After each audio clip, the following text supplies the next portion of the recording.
Stallion, today's podcast is about failing.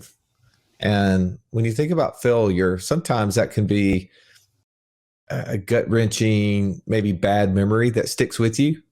But I think of failure as an opportunity for learning, right? There truly should be no failing. It should be successes or lessons learned. And Totally agree. I want to kind of set this podcast up today by talking a little bit about things that we've been learning, right? You and I have had a chance to be around some really high powered people, people that have negotiated, $1 billion businesses before. And we're learning from that. And through that learning, it allows us to kind of reflect back to our past and things that happened or didn't happen perfectly for us. So I want to take you back. Give me one example of a deal that you did in your past that, based upon what you know now, that you would do differently. I guess I'll start with one of the early ones is I did some private mortgages for some folks. Right when I was transitioning from the mortgage business, I had a lot of people still contacting me for, mortgage advice and things like that. And two people back to back were looking for a mortgage. They couldn't get approved from a regular traditional loan. But I looked at it, I was like, man, this makes sense. Like, I underwrote the loan. I'm like, they are a good risk to lend to. Right. And what I did is I partnered with somebody and we both put our own capital into the deal. And they were 15-year mortgages. And I think what I would do differently now from that learning opportunity is I was like, man, this is great. I'm getting a good rate of return. It's totally passive. But I had locked up my liquidity for potentially 15 years. So you had taken money that you had access to and lent it to someone else. Yeah. Okay. And I was like, man, this is great, until I started seeing all these other opportunities that I could have taken advantage of that were faster and potentially higher rates of return or more cash flow coming to me. And I immediately was like, oof, I wish that I had utilized other people's money so that my money was accessible for some of these other deals. And so that's what I would do differently. What about you? Well, first, before you do that, because I think that's interesting, right? Like, someone listening to you right now may have the question of, when would you ever use your own money? What would your answer be to them? In the deals that either I didn't 100% feel confident with other people's money, it just wasn't like a no-brainer like opportunity. And I was willing to take a little bit more risk myself. Right. But I saw the upside and I felt confident about it. That's what I would do. That makes sense. I mean, I think that I love that, because when you find a deal that you knew, right, you had a mortgage background, you knew the terms, you knew how much was going down, you knew the fact that the worst case scenario, right, we take this home back and we're still going to be good, right? Because we've got down payments, we've got fast paying mortgages, all of that. There's really little risk. Why wouldn't you use someone else's money? I love that answer. Exactly. Scott. Yeah. What about you? You obviously had something you've learned from. Well, here's what I've learned. And by the way, this isn't unique to me. I think maybe I've learned it through the observation of other highly successful people. But the first investment that I did, right, like outside of the traditional Wall Street stuff, was I bought a little condo down in a college town. And what I learned from that one experience is that if you really want to scale, never buy a single property. A single property has no place in your portfolio. And here's why. Because it has one opportunity for a water leak. It has or 100% opportunity for a water leak in your portfolio. It has 100% opportunity for it to be vacant and to cause you frustration, and has 100% opportunity to put about $200 in your pocket. That's it, right? Like, I've listened to so many highly successful people who have hundreds of thousands of dollars a year coming in passive income. And they said the worst mistake I ever made was buying one rental property. I should have never bought one rental property. I should have scaled my business. I should have went in. If I was going to buy one, I should have bought 10 immediately. And if I was going to buy 10, why didn't I just buy a whole apartment complex? Why didn't I buy a hotel, right? Instead of buying all those little greenhouses, you should have upgraded your thought process, your mindset, and gone to a scaling ability. Like we talked to Bryce Robertson, right? One of the things that he said immediately was, the first deal I did was a mobile home park. But then when I talked to my buddy, he was like, why did you only do this many units?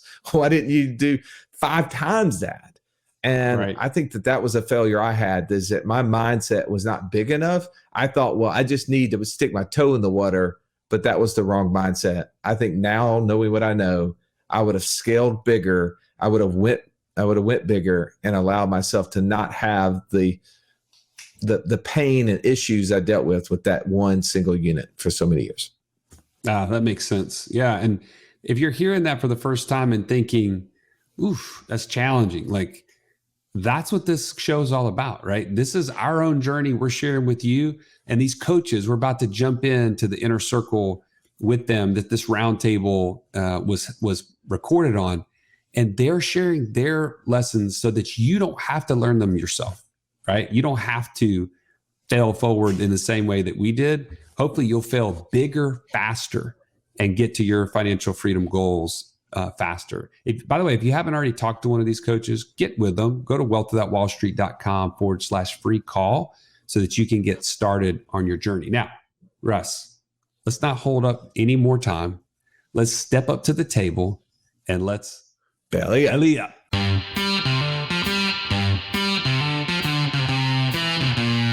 Welcome to the Wealth Without Wall Street podcast, your guide to understanding how to get out of the Wall Street rat race and start your own mailbox money lifestyle.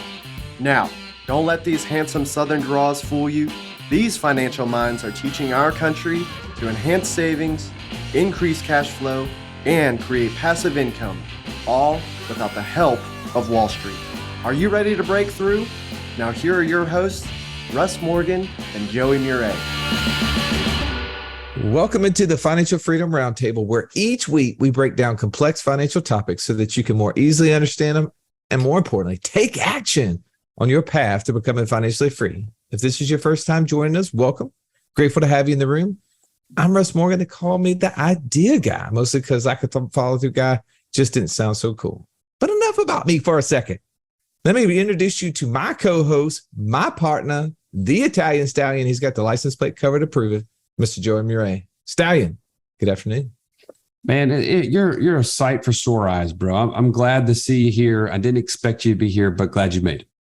Dude, I am about to hit the road heading to hot Atlanta to watch my Braves play for the whole weekend.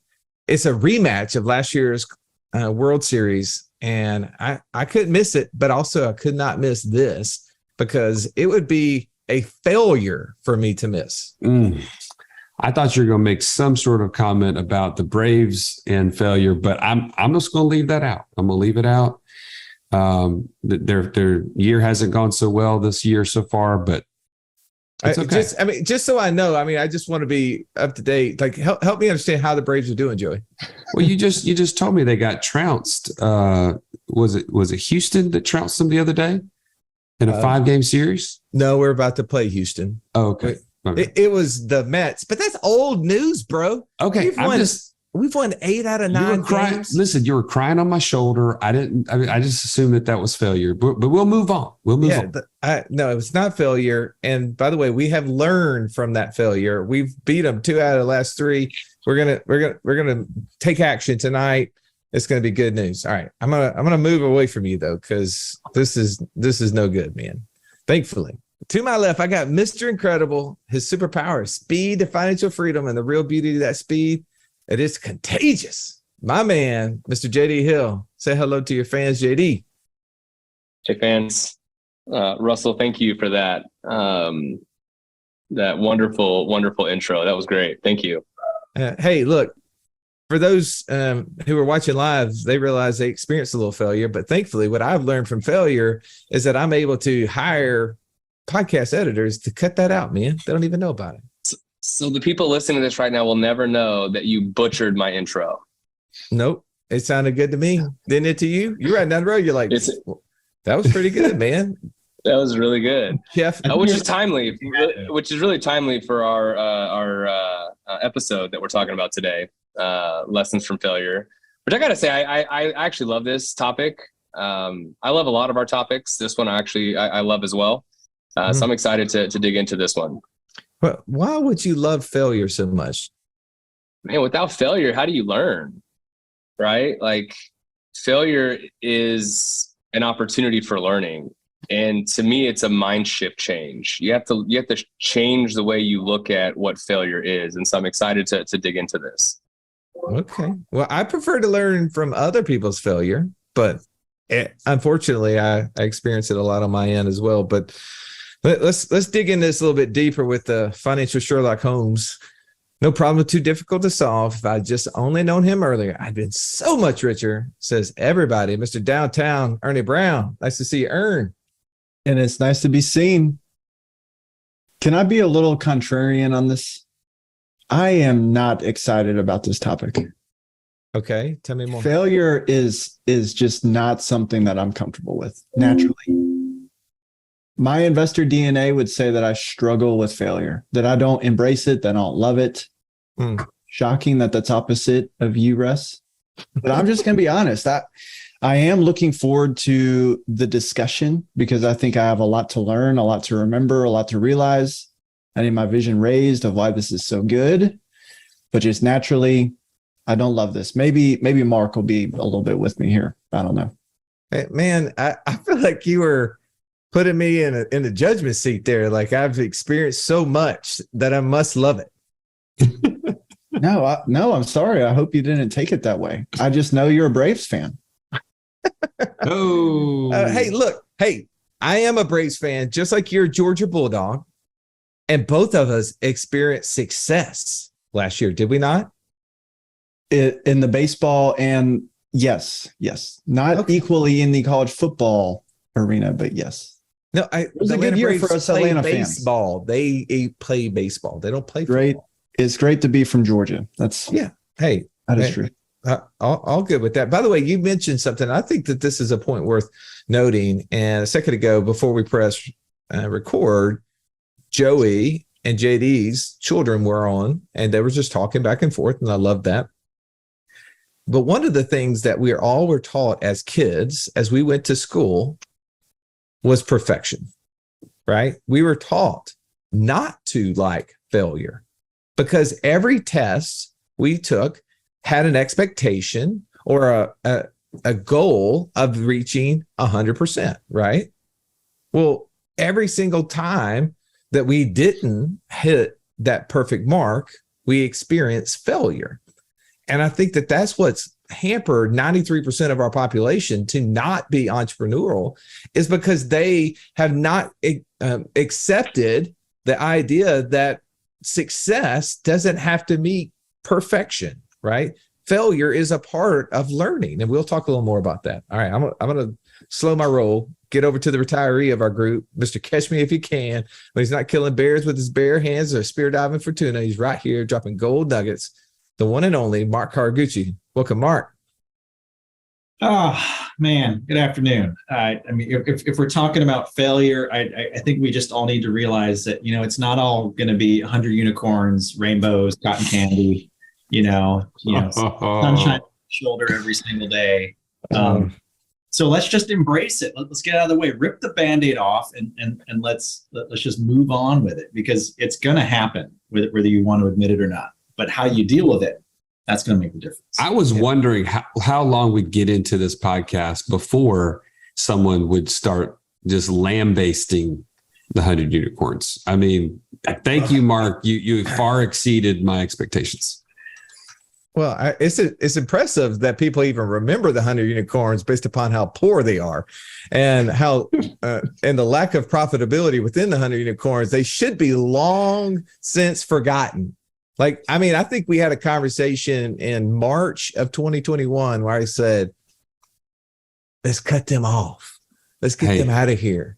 They're in the stable. They're just taking a rest right now. They need to be reinvigorated. By the way, I'm open to partnerships. I mean, I am. If you know anybody that wants to revive the 100 unicorns, oh my goodness, let me know. Yeah, that'd be a heck of a partnership for somebody. All right, let's break this topic down, and like we do every week, we try to take it from a couple different angles. I know there's going to be lots of stories that's going to come out of this, which is the beauty of this coaching environment is we are experiencing some level of success or failure constantly, and while we can use that to our benefit, right? We can learn from others. So this is why this is such a good podcast. I'm glad you're listening to it. So the first one is ultimately getting ourselves around a definition of failure, understanding what that even looks like. And I'm gonna jump in here. Years ago, I was given a little bitty small book written by Dan Sullivan called "The Gap in the Game." You ever read that, Stallion? I've not read it, but I know you've referenced it many times. Well, it's a great book for many reasons, but one is that you have to define what either success or failure is, and then you have to measure it in some meaningful way because, not everybody. One of our mentors says, hey, it's nice when you say, hey, just because Joey did that, I can do that. But that's not true. It's not true that you can do what someone else has done because you don't sit in the same seat as them. You don't have the same vantage point. You don't have the same support network. You don't have the same team of people helping you push to get there, right? You may have a better team. You may have a worse team, right? Just because someone else did it doesn't mean that needs to be your measuring stick. So the book, The Gap in the Game, helps us understand that we should not be measuring against the horizon, right? Like, Joe, if you get on a boat and you head out into the ocean, you're not going to see anything out there. It's just this horizon. You keep trying to get there and it's never going to be attainable. And for people who are perfectionists in nature, it's a struggle because they're always trying to obtain that perfection. Well, the book, The Gap in the Game, broke down this in a different way. It said, hey, what we should measure is not against that forward. We should measure against the back. Because otherwise, we're always going to be living in that gap. And we're always going to have this discontentment, this feeling that I'm a failure, feeling that I haven't measured up, which you actually could be making tremendous strides. So for me, as I look at defining failure, one, I have to understand what success looks like. Mark, how would you define failure? What would be your vantage point or your viewpoint on this? Your inability to learn from the experience. If you choose to not learn from that moment, then that is the fail. Go back to any mistake that you've made, right? Take like sports or whatever. I played volleyball, so someone sets you the ball, you're the outside hitter, you run, you jump, and you miss the ball. Well, if you just said, oh, well, I guess I'm just not meant to do this. I just can never hit the ball. Why don't you learn from that? Why didn't you connect with the ball? Oh, you mistimed the set. You mistimed the rotation. You mistimed how quickly things were going to move, how quickly you could get there. And so now you learn from that and you make adjustments and now you can move forward. So now all of a sudden missing that one hit, that's not a failure in and of itself. If you continue to do the same thing over and over again, well, that's going to be the fail. But learning from the experience, that's, to me, that's how you overcome the failure. And when you don't, then now that is a failure. Well, I mean, you just said the word hit. I was talking about baseball a second ago. Hall of Famers reach Hall of Famer level, Ernie, at what level? At what batting average is a standard in which people would say, man, that person's a Hall of Famer? I don't know. I would guess when they bat 300.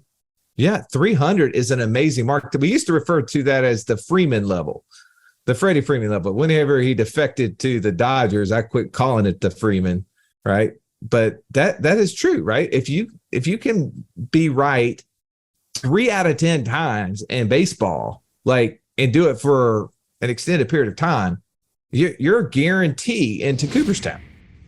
In the investment world, right? What is it? How do we define failure, though? What's your expectation, or how would you define it? You talking to me, Russ?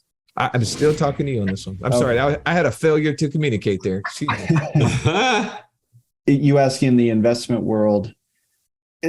I would say, well, I don't want to, I will be so polar to say that if you know better, you shouldn't. If you're investing in the stock market, you are doing what you know you should not be doing. And that is a failure. Conversely, that same person knows that they should be doing something else. when you don't do what you know that you should do. Wait. Okay. I'm gonna ask a question about that.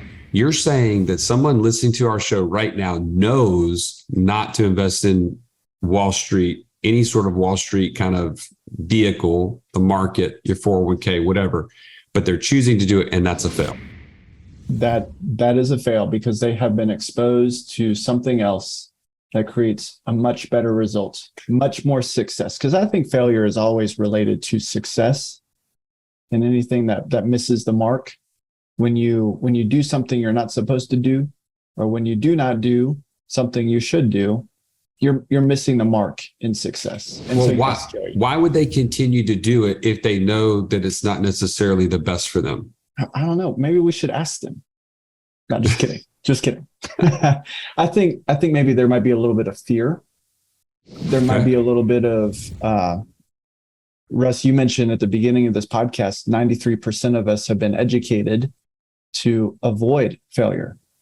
And I'll be honest, I am certainly identify in that 93%. I'm not part of the 7%. And so I think there's just a little bit of training, some habits. So fear habits, maybe a little bit of lethargy. Don't see this as such a great thing. Don't have such a compelling vision to make a change, to put the effort in. Those would be some of the reasons, Joey. Let me ask this. Or actually, I'm going to make a statement. At the risk of failure, do we choose failure? At the risk of failure, do you choose failure? Right now, what Ernie just said is polarizing. It should actually kind of like hit you in the stomach a little bit. If you're choosing to continue to invest in the same things that you've always invested in because you're afraid of failing. Literally. That is a choice. So when we're fail. Can I put some skin around this a little bit? Hey, when we're talking about failure, trying to define what it is, I also, in order to define it, like you think of what branch of government researches the dollar the most, like the counterfeit dollar the most? What group is that? Is that the FBI? Secret Service. Secret Service?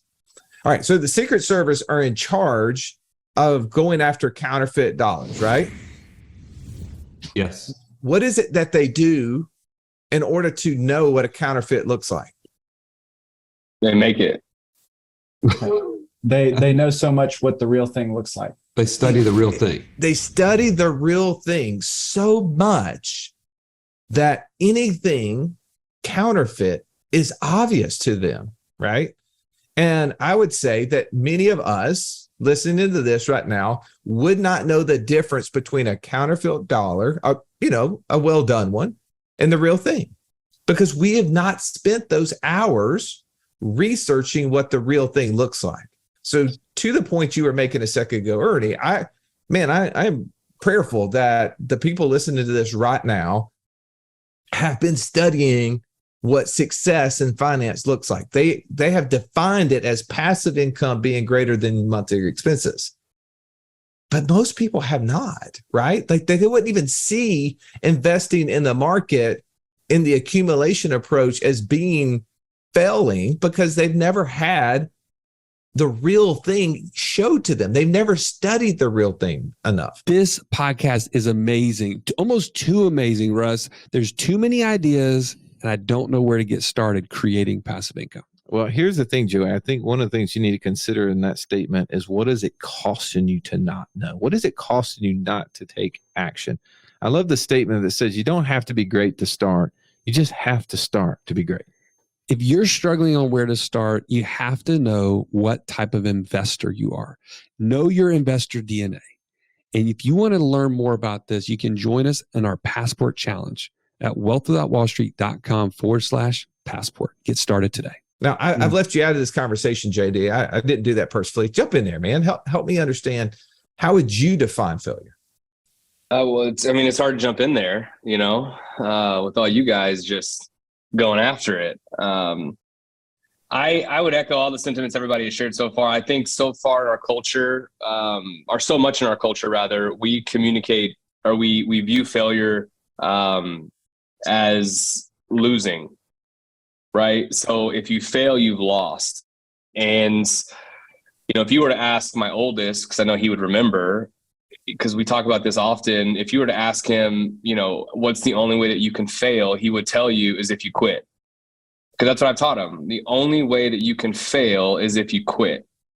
And that's why, there's 3 rules that I teach my boys, that I don't care about outcomes. I just care about these 3 things. I want you to try your best, don't quit, and have a great attitude.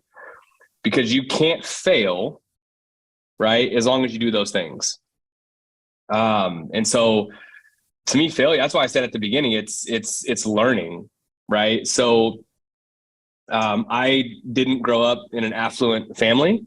My dad was an alcoholic, and, there was a period of time in about 4 years that we lived in 6 houses because we kept getting evicted. And then at one point during that time frame, we actually lived with another family in a duplex. So me, my mom, my sister, and my dad, all 4 of us lived in one of the bedrooms of this two bedroom duplex with another family, because we were basically homeless. And for 2 years, we were adopted for Christmas. And I vividly remember like this entire season of my life where we lived, the people that we hung out with, the generosity of other people. But what was interesting is my mom actually gave my dad an ultimatum and said, it's either us and the kids or it's the alcohol. You have to choose. And when my dad chose to stop drinking, everything in our life radically changed. And so he started a business, he got into oil and gas, and things literally just changed for us. But what I realized as I look back on all that is, if my family would have just quit, that would have been my life today. They literally just would have stopped and said, well, this is it, we can't do anything else. That would be my life. But because they chose not to quit, because they chose to learn, I'm able to do the things that I'm able to do today. And I'm super, super grateful for that. So for me, when I look at failure, it's not losing, right? It's quitting. If you quit, you fail. Unless you're quitting drinking, smoking, or doing drugs. That's it. Yes. Yes. Be a quitter. It's okay to be a quitter in those, right? So let's talk about this. Yes. I want to jump into the second point, which is being in good company. And I'm not talking about the movie here. Joey, what would being in good company a failure? What does that look like? How does that help us? Well, I think it's pretty commonplace knowledge that anybody who has been successful has had to fail at some level or another. So the idea that we would run away from failure is absurd, right? Now, granted, should we seek it out and try to fail on a regular basis? Some people would be polar on that and say, yeah, you got to fail fast, fail forward. No, my point is don't be fearful to fail, because it's part of the process of success.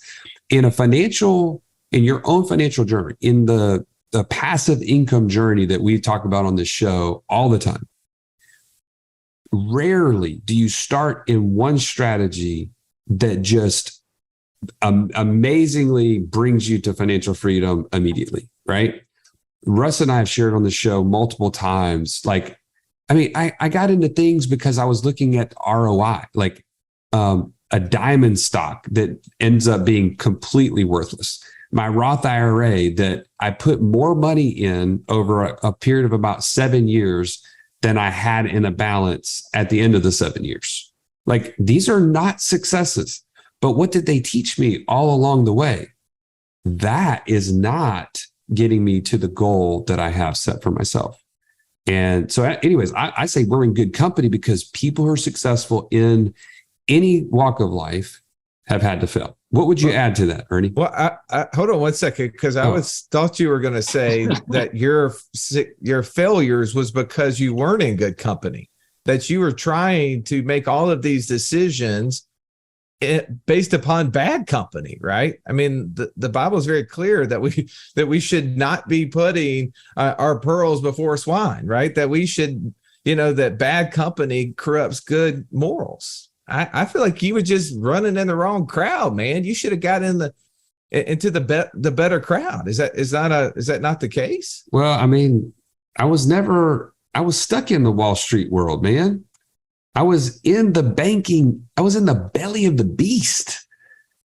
No wonder I didn't have good ideas. I didn't have good understanding of financial freedom. Right. Well, I mean, so that is the point of the inner circle, is it not? Is that not the reason why we have the inner circle? So that we can have ways for people to connect, be around other people striving for higher levels, because it is the crab in the barrel deal. You all know it. You have friends who are happy wallowing in the mud. And the best thing that they will try to do if you hang around them is get you dirty, is to drag you down into that. You have to have people that are constantly bringing you up. We were on a podcast interview the other day, and the guy told us, he said, the thing that I want to be around is people who bring me up, who raise my lid, because I want to be able to I know I'm in the right crowd when I walk up to somebody and I say, man, let me tell you about the deal I'm working on. Let me tell you about how good things are and how if I could only accomplish this, man, things couldn't be any better. And he said, I just want the person to put their arm around me, give me a little hug and be like, that's cute. But let me give you a different vantage point. Let me show you what I see. Let me give you opportunities that you have not even considered, because they are so much higher than the level in which you're shooting for. That's when you know you're in good company. Ern, what's your thoughts? To be honest, my thoughts is this is just humbling to hear this, honestly, because much of the same as what Joey was saying, so much of my financial exposure was out, in a sense, out of my control. We can't choose the situation that we're born into, as JD was sharing a little bit about. And I remember when I was 18, the most successful person I could think of at the time was my grandmother's financial advisor. And when she passed away, this guy came from like Delaware down to Georgia to visit with my mom and have a financial meeting. And he helped me set up a Roth IRA because that was what he told me to do. That was the best that I could come up with. That was all the ideas that I was exposed to. And then so thankfully, I got connected with you guys in 2016. And that gap in time, I hadn't grown much because I wasn't getting exposed to ideas, started getting engaged with you guys and learning, saw some of your failures, right? But saw many more of your successes. And that has raised my lid. And now I get to choose. Do I want to continue to put myself in places where I can raise my lid further? And just because I've been exposed to it, and that was brought to me first. So for somebody who is listening to this and would say, maybe some of the excuses is I'm not exposed to good ideas. I have a lack of ideas. Well, if you're hearing this, here's your opportunity to go further, to change direction and come into the inner circle and hear ideas. Next month in the inner circle, we're doing a training on how to raise capital to do deals with friends and family. And that's an exciting opportunity in my mind. And I'm so excited that we get to host that training for our community members. And if you're looking for ideas like that, or ideas you don't even know that exist, and get exposed to those, that's where running in good company can benefit you. Totally. How about you, Mark? Russ, how many times did you try to be a landlord? A handful. A handful, and then you quit and moved on. I did. What if you had tried 408 times to be a successful landlord? It would have hurt, but I think I'd probably be a lot better at it. Probably a lot better. And it probably would have taken someone along the way to help you. So, I mean, look no further than 409, right? 409, the cleaning spray. It took two scientists up in Detroit 408 tries until they were satisfied on the 409th that could be the solution that could be used. So you're talking about running in good company. It's nice not to be a soldier of one, because how many projects have we all done on our own where you get to a point and you go, that's good enough. I'm done. That's about as far as I need to go. But if somebody else was there with you, a community or a partner or whatever, to say, you can do better. We can do better. Let's try one more time. So that's what these two guys did to get to the 409th try. So being in good company, That's having people around you who are going to push you to be your best and not accept mediocrity. So that's how I want to look at being in good company, is people that are going to compel me to excel and push forward and help raise that bar and say, come on, one more set. If you're at the gym, come on, just one more set. Just one more rep. That's all you got to do. And if you can do that one extra and have those people to compel you to move forward, that's going to be the company that gets you further along the road. I love that. How do we become failure resistant, Stallion? Failure resistant. I think by continuing to learn from each other, from our own examples, from the things that we have failed on the last time. Like, to be honest, I will never operate a drop shipping company ever, right? It's just never going to happen. 100 Unicorns is a great opportunity for somebody who knows how to operate it and somebody who can actually grow it and develop it. I'll say this from the standpoint of becoming resistant. To be honest, I want to hear from some of our coaches on this. Like JD and I were talking about some of the things that he's faced. And I want to hear your thoughts on this, JD. Becoming failure resistant. Yeah. So real quick, because I love the study of words. Etymology is fascinating to me. Not to belabor this, but the definition of failure is the condition or fact of not achieving the desired end or ends. And so I think that's interesting. We put this into context, right? If my goal, the desired end result that I'm trying to achieve is financial freedom, right? That's what I'm setting out to achieve. I only fail if I stop trying to achieve that, right? That doesn't mean that if I want to get into long-term rentals and I'm like, you know what, this isn't for me, I'm going to try something different. That doesn't mean that I failed, right? And so I think it's important just to understand those dynamics. That it's in context to what is the overall bigger goal. So the way you become failure resistant, from my perspective, is you don't quit, you keep going. And I can tell you that. So actually, when I first got into short-term rentals, I bought a short-term rental course, and it was like a DIY course. It was really well put together, but it wasn't enough for me. I needed more. And so I then hired a coach, and that coach helped me connect the dots to get to where I needed to go, to be able to actually achieve the things that I wanted to actually achieve. And so for us, it was that we weren't going to stop trying to get there. We were going to invest more and surround ourselves with the right people in order to actually achieve what it was that we were trying to set out to do. Mark, how do we become failure resistant? We got to go back to the beginning. Every single person listening to this podcast, at least at one point in their life, was fearless. You had absolutely no regard for failure because failure was not an option. It wasn't in your vocabulary, literally and figuratively. But we all had a moment in time where each of us was fearless. And so you didn't care. And that was when we were all trying to learn how to walk. You weren't overcome with this fear of failure. You didn't care what everybody thought. You weren't worried what the other kids in the playpen were thinking or what your parents were thinking. You just kept pushing because you knew that's what I needed to do. Failure was not an option.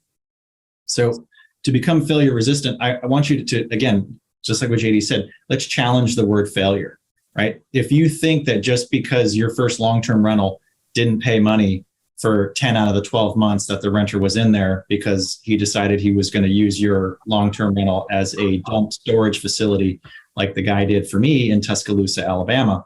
If anyone finds that guy, let him know I want my 10 months of rent back. If you look at that as a failure, well, come on now. No, it's not a failure. Let's learn from it. How do we insulate? How do we protect? How do we become resistant to failure? Well, let's learn from all the experiences we get. And if you're learning, then you're not failing. So we just got back from the land flipping boot camp in San Antonio, Texas. And I was around a lot of different people who have been buying and selling land. Mark Podolsky talked about that he had bought, Joey, how many pieces of land over the last 15 years, 20 years? Over 6,000. Okay. How many of them has he sold for a loss? 0. What is his desired annual return? 72%. Has he achieved 72% on every one of those 6,000 plus properties? No. No. And my guess is early on, he didn't have as much success as he's had probably recently, right? There was a professor, an art professor, that brought in students and divided the rooms into 2 parts. And on one side of the room, he said, you're going to be graded over this semester based upon the quantity of art you produce. This amount of pounds is an A, this amount of pounds is a B, so forth and so on. He took the other half and said, your grade is going to be dependent solely on quality. I'm going to measure it against the highest standard of art. I don't care how many pieces. I just want one. Bring your best one to me, and I'm going to measure it based upon perfection A, like slightly less at B and C, right? Now, which one of the two do you think got the best grade, Sally? I think the first group, the one that was just doing tons of art. Yeah. Which one of the two do you think produced actually the highest quality of art? The first one.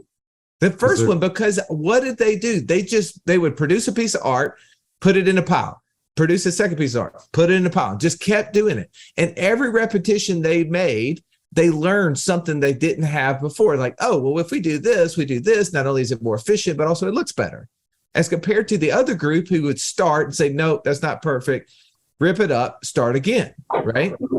And so what I would say is that Mark Podolsky didn't sell 6,000 pieces of property trying to reach 72% on it, a yield on every single one of those. It was buy property, sell property, buy property, sell property, repeat, repeat, repeat, right? That's right.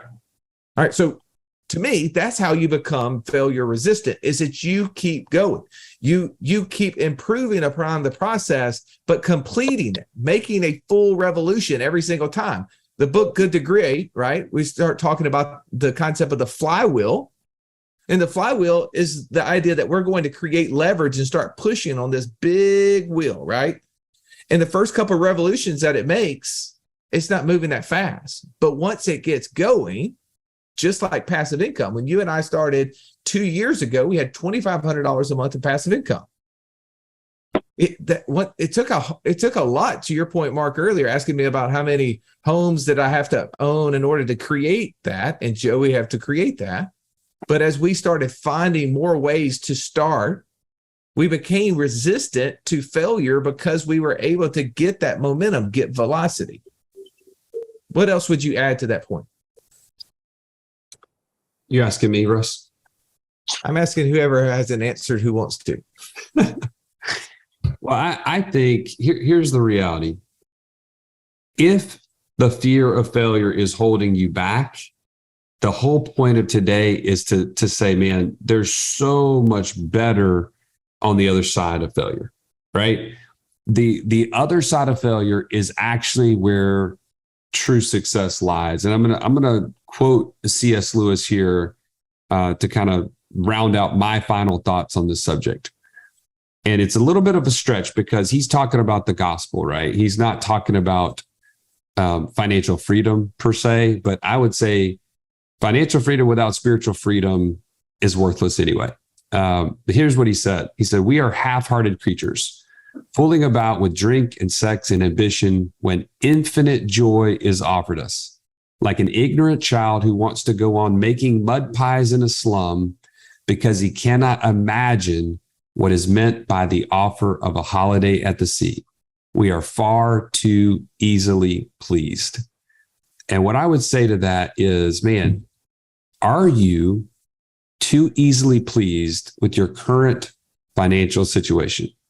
Are you too easily pleased with the idea of just getting by and just surviving into with this mythical retirement time frame? Life is so much grander when you shoot for the fence and you go and you fail forward. That's my final thought. JD, what's your final thought? My final thoughts are, because I used to be plagued by the fear of failure all my life because of what I lived through and what I saw. I always, failure was the thing that actually motivated me and drove me. But I think there's this quote that says, we spend so much time being afraid of failure and afraid of rejection, but regret is the thing we should fear the most. I heard a quote before that says, the pain of failure weighs ounces, but the pain of regret weighs tons. And I think that if you allow failure to be the thing that holds you back, it's ultimately going to be regret that carries the most weight in your life. And so fail forward, be okay with making mistakes because that's necessary. So those are my parting thoughts. Love that. Ern? Man, it's getting intense. We're talking about ultimates here. What's the greatest thing? Is it regret? Do we want to fail forward? I'll take my turn. I'll say fail forward, but fail together. I would wager that the thing that we're most afraid of is being alone. A baby crying in the dark is afraid because it's alone. And what is our greatest chance of overcoming failure is not gritting it out. It's having the encouragement from people who have done it before us, who can lead us forward, people to fail with us and share stories, but also the encouragement that we can have people failing behind us and the encouragement that we can give to them. So I'd say fail together. Failure is, in a sense, the highway to success. And if that's true, I'm talking to myself, we're going to fail. Might as well fail together. Let's enjoy the failure together. Final thought. Mark Haraguchi. Failure is not to be avoided. It's going to happen. And there's a reason we have WD-40. It's because they didn't quit at WD-39. Final thought. Man, that is so good. I'm going to struggle to beat that one. I'm going to repeat something I've said over and over again, but I feel like it's such a great analogy. Our mentor, Nelson Nash, used to give this every single time he would do one of his workshops. He would pull out a penny and he'd draw a circle around it. And he would say, Mark, everything you know sits within inside that circle. Everything that you don't know is touching the edge of it. And then he'd pull out a quarter and draw a circle around it. He says, see, now what's happened, Mark, is your knowledge has grown, hasn't it? But also what else has grown?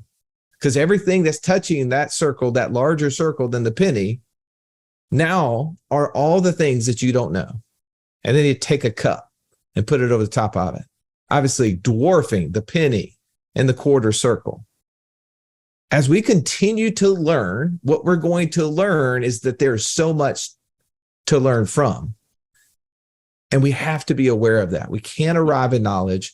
And through our successes or failures, are we measuring, are we learning in that process? So that way we can measure backwards, as I said before, against where we've come from. I hope this episode was helpful to you. Hopefully there was a nugget or two that inspires you, that helps you not sit on the couch, keeps you from saying, well, I will when I figure it all out, right? I'm just going to keep reading books. I'm going to listen to one more podcast before I do. I hope this inspires you enough to take action, because financial freedom is measured with two components: passive income being greater than monthly expenses. If right now you have zero passive income, you have zero chance to becoming financially free until you do, right? But once you start creating passive income, you can, if you want to, adjust the lever on the right side with monthly expenses. It's a lot more fun when you don't. It's a lot more fun for me to increase the right side and try to see if I can't double the left side. I hope that you found value. If you did, rate, review, subscribe to the show. Have an amazing day. This has been the Wealth Without Wall Street podcast. Don't forget to subscribe to the show to break free of the Wall Street mindset and begin building wealth on your own terms in places you understand, so that your wealth will never run dry. See you next episode.